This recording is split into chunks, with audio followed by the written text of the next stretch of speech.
The assessment topic that I chose for the assessment fair video is peer relations in school-aged youth. Peer relations are types of relationships that a child would have with their same-aged peers. And those relationships can either be positive or negative. So I wanted to choose an assessment that would help me to see how those characteristics would be assessed and scored. I looked at an assessment tool called Self-Perception Profile of Children and Adolescents. It was designed by S. Harder in 1985 at the University of Denver.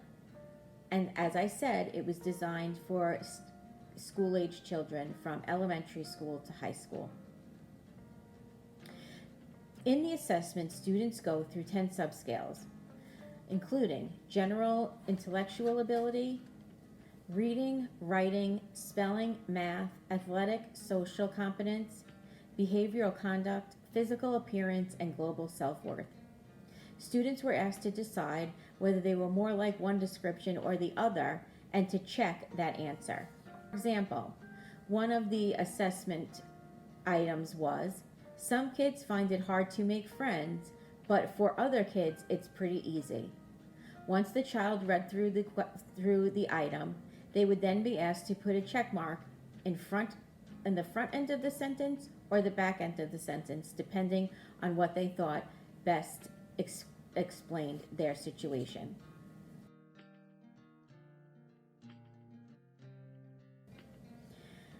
Administration of the assessment can be done in either groups or individually. I guess the most effective way in a group to do it would be in a classroom setting.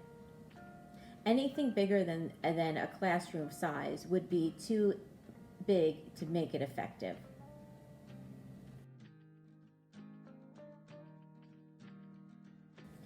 Scoring the items was based numerically on scores from 4, 3, 2, 1, where 4 represented the most accurate self-judgment and 1 represented the least accurate self-judgment. All items in the subscale were then grouped together, and then the mean was calculated in each subscale.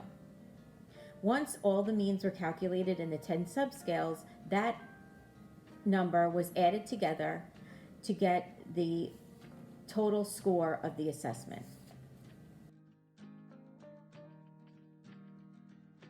The validity of the assessment is hard to determine because it deals with self-perception. The woman who wrote the assessment referenced a validity that she called on its face, which means that the items on the assessment make it pretty clear what it is that you're trying to find out.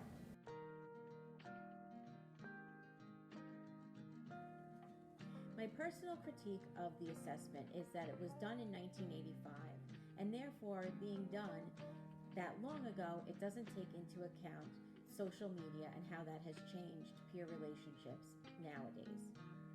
So in order to bring this assessment up to date, I think they would have to include questions about social media and the effects that has on peer relationships as well.